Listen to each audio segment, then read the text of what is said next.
Hermanos, buenas noches, Señor me lo bendiga. Esta noche vamos a continuar estudiando sobre el tema de la importancia de leer, estudiar y dividir correctamente la palabra de Dios, a la Santa Biblia, para entenderla. Ya hemos estado mirando estos últimos días, desde el mes pasado, ¿verdad? Eh, de que es importante que consideremos 5 preguntas que son la guía, que serán la guía para que entendamos bien la palabra de Dios. Pero número 1 es, ¿se acuerdan? ¿Quién habla? No todo el tiempo Dios habla, a veces es el diablo, a veces es un inconverso, a veces es un falso apóstol, a veces es un profeta de Dios. Siempre es importante darnos cuenta quién está hablando en la palabra de Dios, luego a quién se dirige, a cuál persona se le aplica lo que la persona está diciendo o escribiendo, luego de qué tema se trata, ¿verdad? Hay una multiplicidad de temas en la palabra de Dios y es importante definir. En el contexto encontramos la respuesta a estas preguntas, definir entonces de qué asunto se está hablando o escribiendo. Luego, ¿para qué tiempo es esto dicho o escrito? Y la parte número 5 es la que comenzamos a estudiar, que no hemos terminado todavía, es ¿cuál fue la ocasión? ¿Qué motivó que el interlocutor esté escribiendo lo que escribe o diciendo lo que dice? Una vez que encontremos respuesta a estas 5 preguntas, de hecho, que podremos entender correctamente lo que estamos leyendo o estudiando. En 2 de Pedro, capítulo 1, el verso del 18 al 21 dice así, 2 de Pedro 1, del 18 al 21. Nosotros, dice el apóstol Pedro, oímos esta voz enviada del cielo cuando estábamos con él en el Monte Santo. Esto está haciendo referencia a él, a aquella ocasión en que estaban Pedro, Jacobo y Juan siendo invitados por el Señor Jesucristo para transfigurarse delante de ellos en un monte muy alto, dice la Biblia. Y entonces él está diciendo aquí, nosotros estábamos ahí, nosotros oímos esta voz enviada del cielo, que fue cuando Dios dijo, este es mi Hijo amado, en quien tengo complacencia, a él oíd. Y esto es debido a que Pedro dijo que era bueno hacer un tabernáculo, una enramada, un nicho ahí para cada uno de los tres, porque no solamente estaba el Señor Jesús, pero también estaba Elías, que representa a los profetas, y Moisés, que representa la ley. Y entonces Dios no le gustó esa cosa que dijo el apóstol Pedro, y vino una nube, les tapó a todos los tres, y cuando se desvaneció la nube, estaba solo el Señor Jesús, ¿verdad? Y él dijo, este es mi Hijo amado, en el cual tengo complacencia. En otras palabras, pónganle nada más atención a él, no más Moisés, no más los profetas, solamente mi Hijo, ¿verdad? Y tenemos también la palabra profética, desde el verso 19, más segura, la cual hacéis bien en estar atentos. Y de eso se trata. Dios quiere que a esta palabra profética más segura, cuando es más segura, aun que los milagros, aun que este evento tan grande, tan preeminente del Señor Jesús siendo transfigurado. Dice el apóstol Pedro, si no me van a creer, no nos van a creer esto que estamos diciendo acerca de él, tenemos la palabra profética más segura, que es la Santa Biblia, a la cual hacéis bien en estar como atentos, alertas, con toda la habilidad que podamos tener con humildad, con sumisión, con oración, para entender de veras qué nos está diciendo nuestro Dios desde el cielo por medio de la Biblia. Dice, hacéis bien en estar atentos como a una antorcha que alumbra en lugar oscuro. Por supuesto que este es el faro del cielo. Esta es la antorcha penetrante que disipa todas las tinieblas de la ignorancia, de las filosofías de los hombres y de todo lo demás, ¿verdad? Y que solamente ella sea la que resplandezca. Dice, hasta que el día esclarezca y el lucero de la mañana salga en vuestros corazones. Amén. Dios tiene tanto interés, sí, que salgamos de la oscuridad, de la ignorancia, que olvidemos nuestras propias ideas y tradiciones y cosas y que pongamos atención, que estemos atentos como una antorcha que alumbra en lugar oscuro, hasta que el día esclarezca, hasta que entendamos bien qué es lo que nos está diciendo el Señor y el lucero de la mañana salga en vuestros corazones. Entendiendo primero esto, que ninguna profecía de la Escritura es de interpretación privada. Nadie puede interpretar la palabra de Dios. No es de interpretación privada. No importa cuán ilustre, cuán capacitado, cuán estudiado sea la persona, no importa si sabe hebreo, sabe griego, sabe arameo, sabe todos esos idiomas originales en que la Biblia fue escrita. No importa que tenga mucha capacidad, dice, no es de interpretación privada. La palabra de Dios se interpreta a sí misma, como Dios la ha puesto, es para que de cualquier tema que se trate, cualquier asunto que se estudie, sean 2, 3 o más personas que hablan del mismo asunto para que lo entendamos. Cuando leímos algo que dice Pedro, algo que dice Daniel, algo que dice Jeremías, Isaías, etc., y no lo entendemos, entonces apelemos a los demás escritores de la palabra de Dios. Ellos nos van a hablar de lo mismo y nos lo van a aclarar. Por eso es lo que quiere decir el texto acá, que porque nunca, verso 21, nunca la profecía fue traída por voluntad humana, sino que los santos hombres de Dios, varios de ellos, los santos hombres de Dios, dice que hablaron siendo inspirados por el Espíritu Santo. Así que de eso se trata el estudio, ¿verdad? Mire cómo Dios tiene interés, ¿sí?, de que esta palabra profética bien segura la comprendamos hasta que el lucero de la mañana salga en nuestros corazones. Amén. Entonces, el último aspecto que estamos estudiando es, para terminar, como miramos acá, la parte número 5 es por qué el escritor está escribiendo esto, o el interlocutor está hablando lo que está hablando. El primer ejemplo que dimos es en cuanto a Moisés, ¿verdad? Porque Dios le dijo que él no podía heredar la tierra que fluye leche y miel.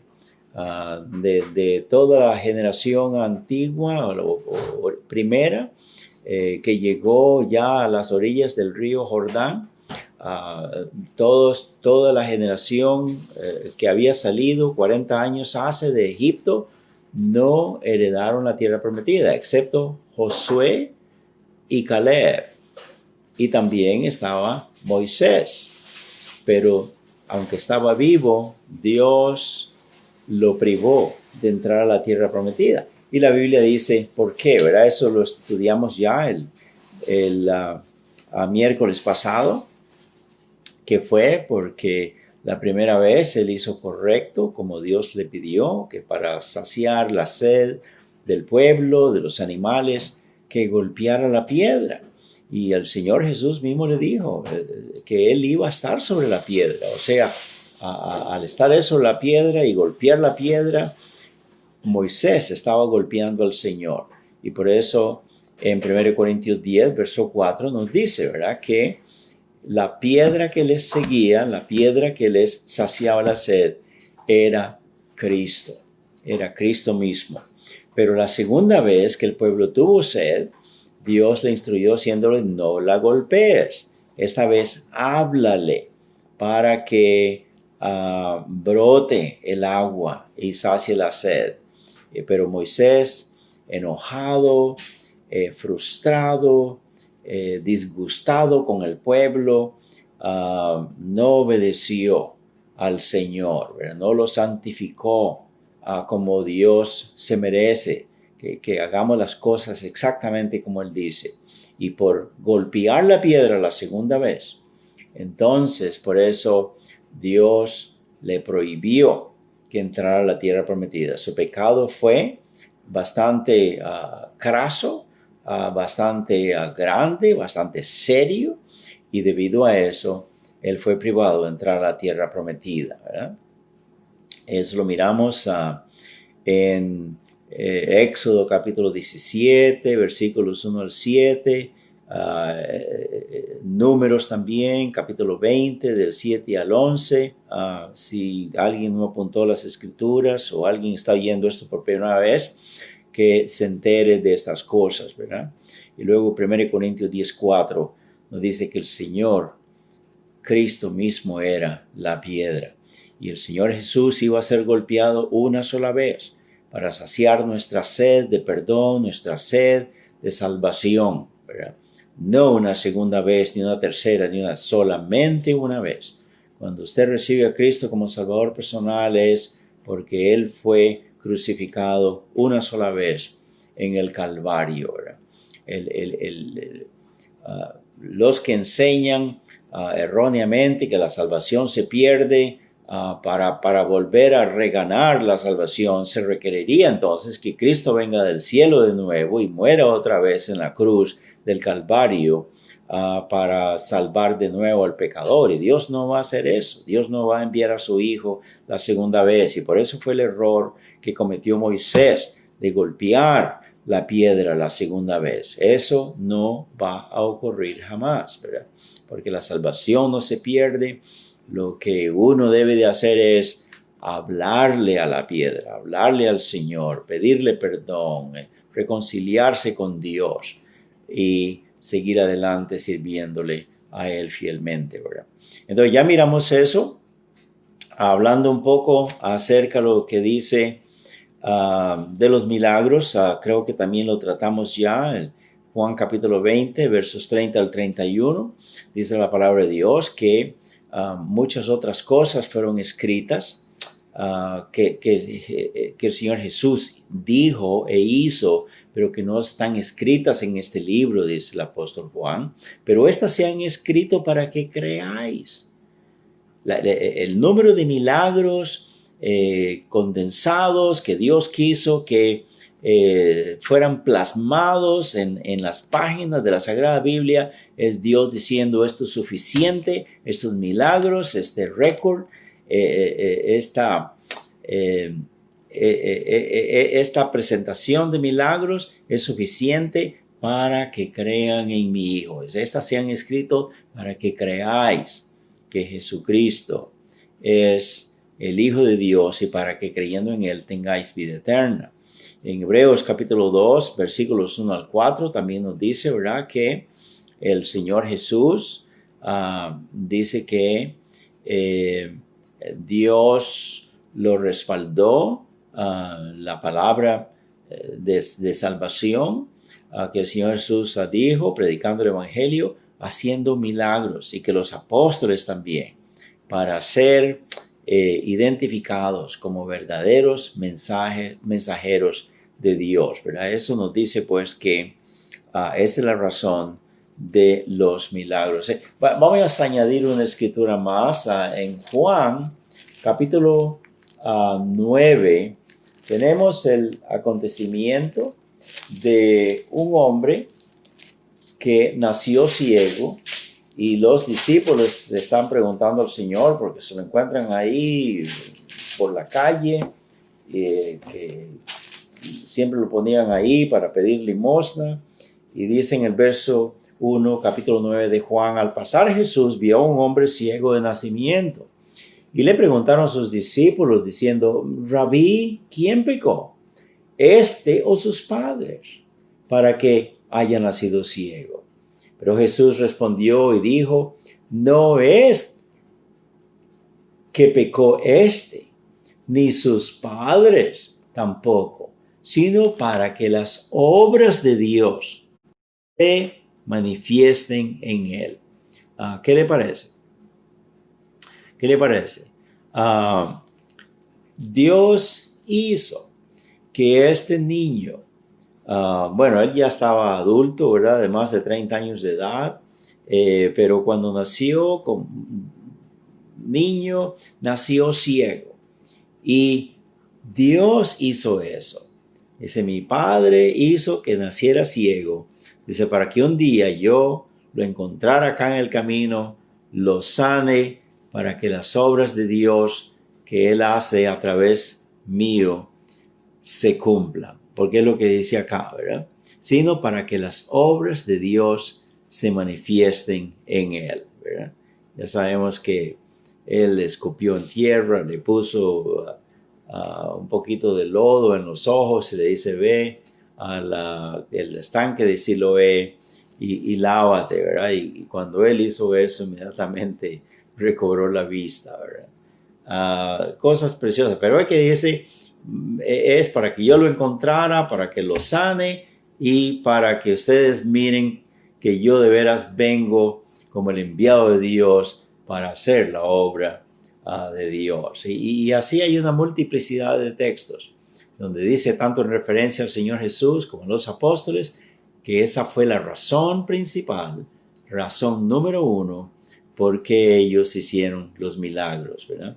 Para identificarse como verdaderos mensajeros del Señor. Amén.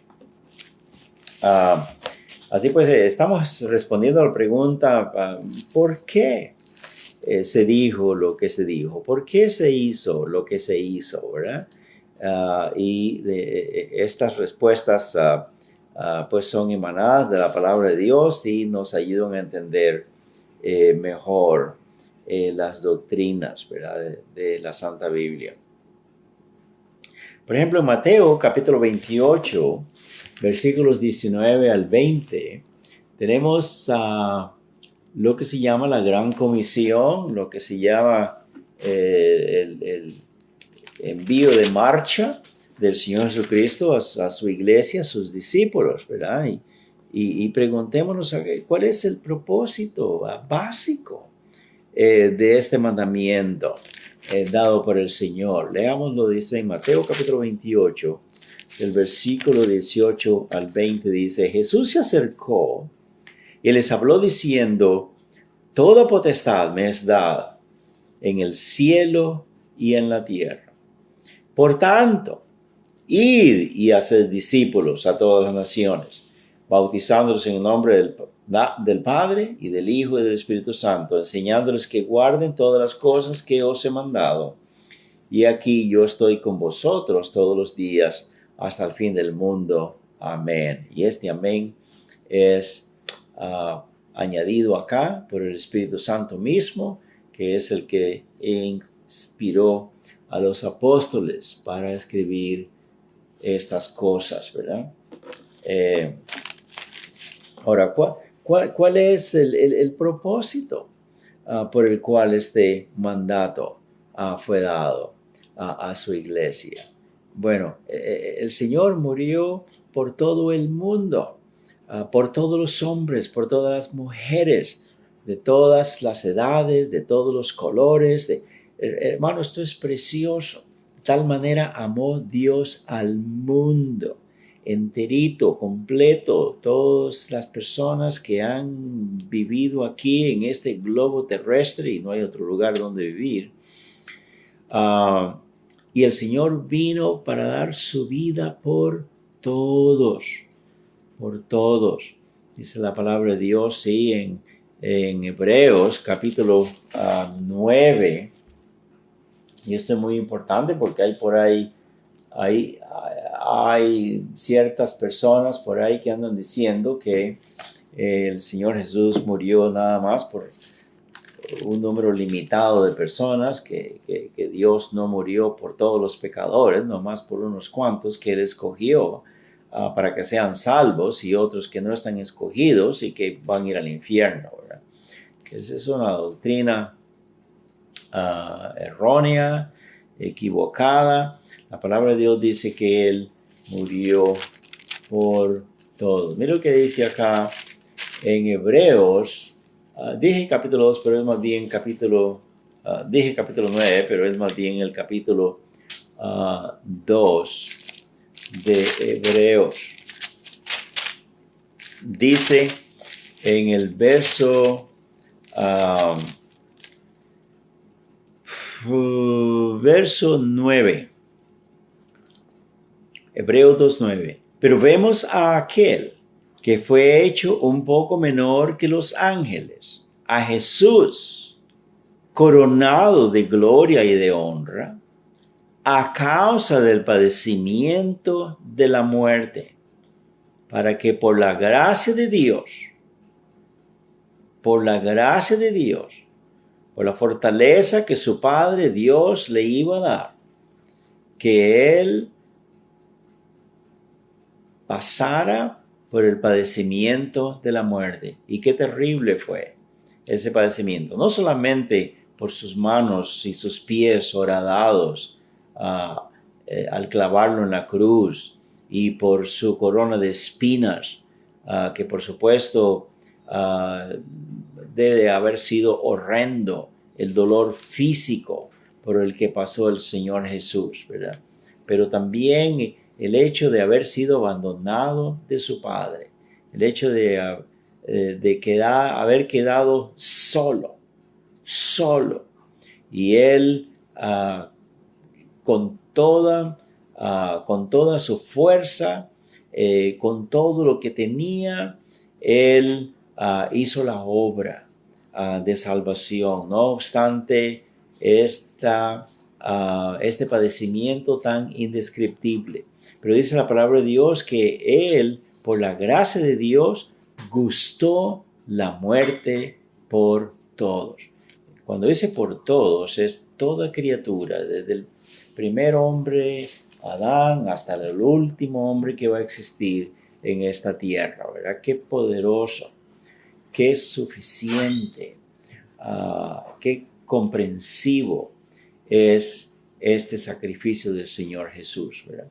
Y en este texto de Mateo 28, 19 al 20, como Él se fue, nada más estuvo 3 años y medio acá, predicando, enseñando, etc. Él encomendó a su iglesia, que Él estableció aquí en la tierra, para que continúe haciendo este trabajo de proclamar el mensaje de salvación. Esa es la respuesta. ¿Por qué el Señor dio ese mandamiento? La respuesta es para que nosotros estemos ocupados. Como dice en Efesios 2:10, que somos creados en Cristo Jesús para buenas obras, las cuales Dios preparó de antemano para que anduviésemos en ellas. Amén. Ese es un gran privilegio, es un gran honor que Dios nos ha dado de salvarnos, que seamos bautizados y que estemos en pacto como iglesia para el Señor Jesucristo, que estemos disponibles para que Él nos use para su honra y gloria, y para seguir proclamando el mensaje de salvación. Amén. Otro texto en Hebreos, capítulo 10, ya que estamos acá, en la epístola a los judíos, la epístola de los hebreos. En capítulo 10, versos 25 también dice,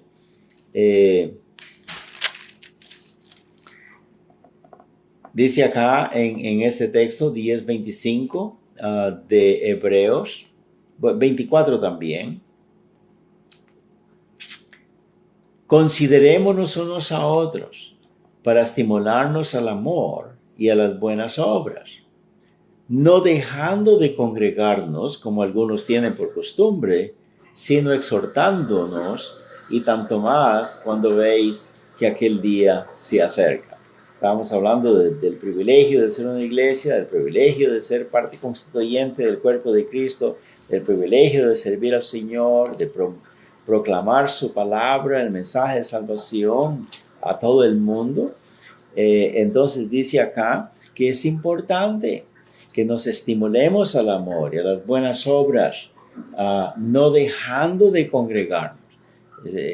Ahora que hemos estado pasando por este COVID, esta pandemia, y 7 meses, 8 meses no hemos podido reunirnos, estamos desesperados, queremos estar otra vez reunidos porque es bonito, nos vemos, nos saludamos, sonreímos unos a otros, compartimos nuestras vidas unos con los otros, oramos unos por los otros, nos estimulamos los unos a los otros, programamos hacer cosas juntos para el Señor y nos hace falta. ¿Cuánto extrañamos eso, verdad? Y ¿cuál es el propósito? ¿Por qué tenemos este mandato, no dejando de congregarnos?